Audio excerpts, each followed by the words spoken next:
The pain is real. This YouTube career is over. What's up, y'all? It's John Master Lee. And Lulu. And today, I want to talk about something that is actually pretty serious. And it's something that I honestly never had appreciation for until I went through it myself. I mean, how many times have we heard about big YouTubers complain about YouTube is hard. I have YouTube burnout and I just want to quit YouTube after I build it up to like millions of fans, making millions of dollars. Like YouTube burnout, like it's hard to sympathize. But I'm not getting any, nobody's listening. Nobody's. I mean, if you think about like what burnout is when you become very unproductive.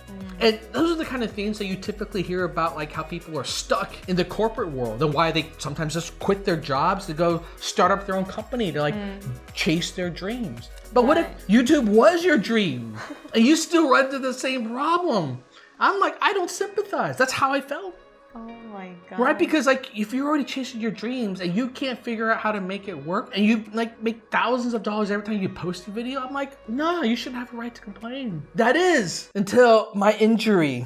Now, mind you, my injury on my wrist here, right, is not a burnout, but whether it's a physical injury or a mental sort of exhaustion, it's all the same thing. It leads to a scenario where you're going to end up quitting doing YouTube, right? It is a warning sign, basically.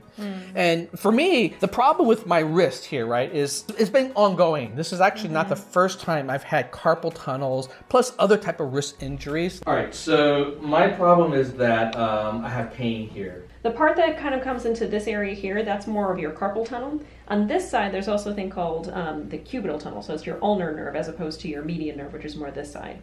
Both of those can be common, kind of the same things. You can get very similar symptoms, kind of that shooting pain, numbness, tingling. I distinctly remember back when I was in grad school, I was studying at Columbia in New York City. And this was around, maybe 15 years ago now.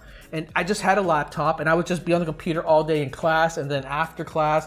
And eventually to a point where I couldn't like move my wrist anymore. It locked like this because I was using the trackpad. I didn't have a mouse. I would just do this all day on the...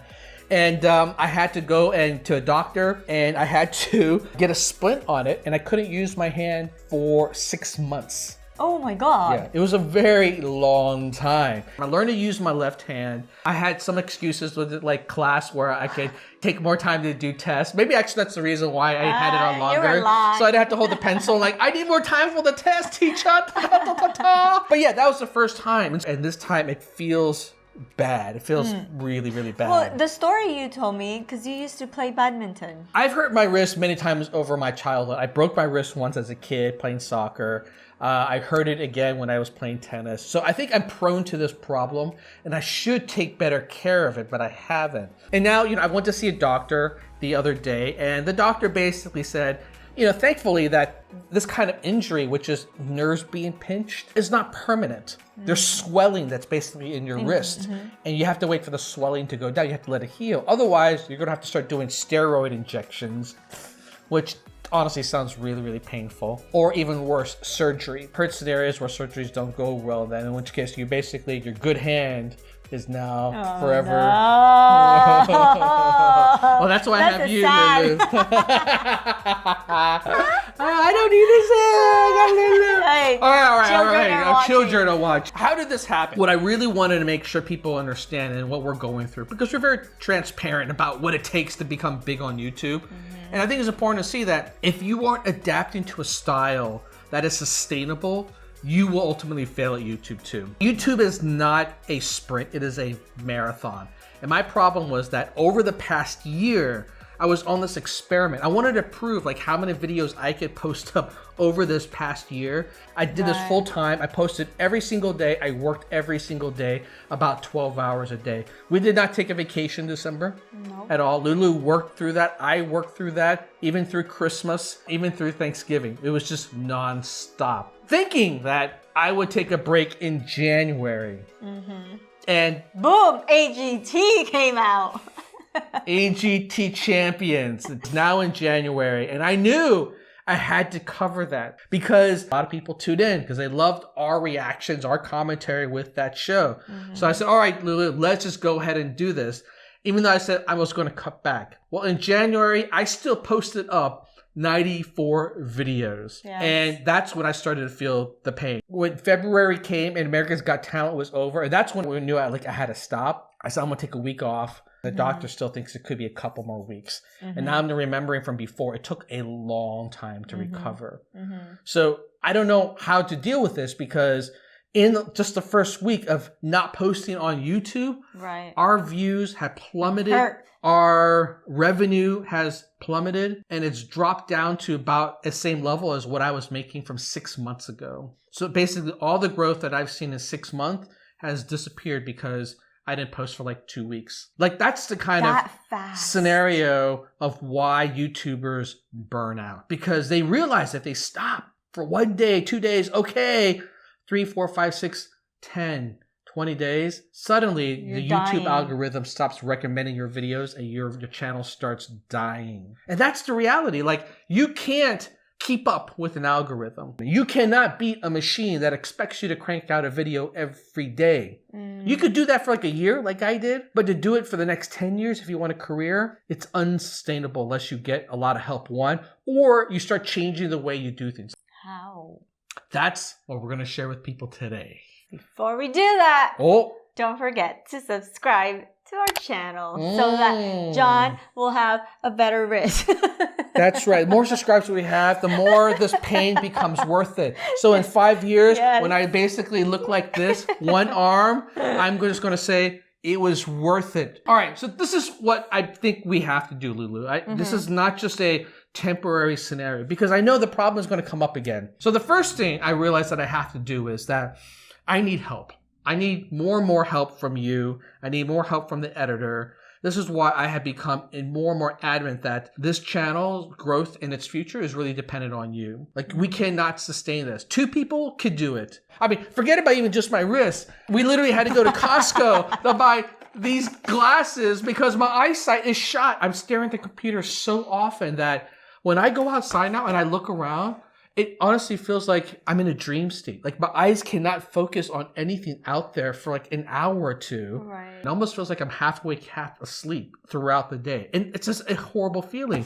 And I'm realizing my current glasses aren't strong enough. I literally have to double the strength of my glasses now in 1 year because of how far I'm pushing my physical health. I mean, the other scenario is that I just got to learn to take longer breaks in between sessions.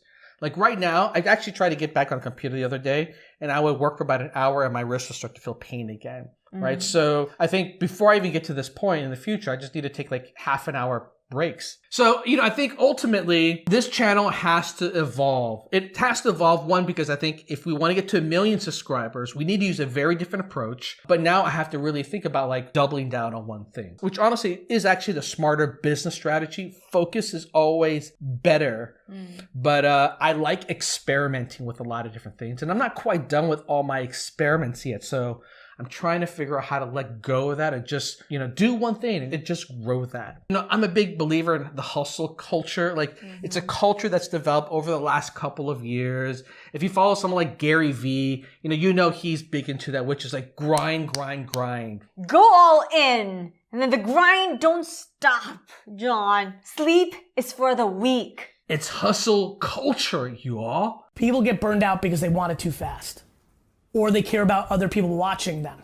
But the problem is that I think I completely misunderstood the real lesson in no pain, no gain, right? Like you hear that all the time, no pain, no gain. Right. And that has stemmed from, going to the gym, right? Like you got to push yourself, you got to feel the pain. And so when people, especially entrepreneurs, especially YouTubers, talk about no pain, no gain, they're like, I'm not getting any sleep. I'm like hurting myself.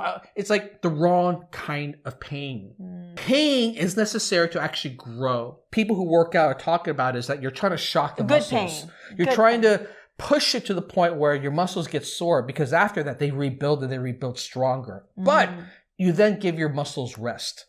You have to give it a day or 2 rest for the muscles to rebuild, and then you push it again. You cannot develop the kind of pain where you do something repetitively to the point where the repetitive stress problems become a problem that you can't ever bounce back at. Like that kind of pain destroys the body. And now that I realize this, I'm going to change my habits around chasing the right kind of pain rather than the wrong kind. The wrong kind of pain in working out is lifting something that's too heavy and hurting your back. The wrong kind of pain is doing something in the wrong form and then hurting yourself. The right kind of pain is doing a strict regimen and pushing it hard, resting, pushing it hard, resting. That's how life should be as well. That's how YouTube should be as well. I'm gonna start doing that. Okay, yeah. Not to crank. Not to just crank. Yes.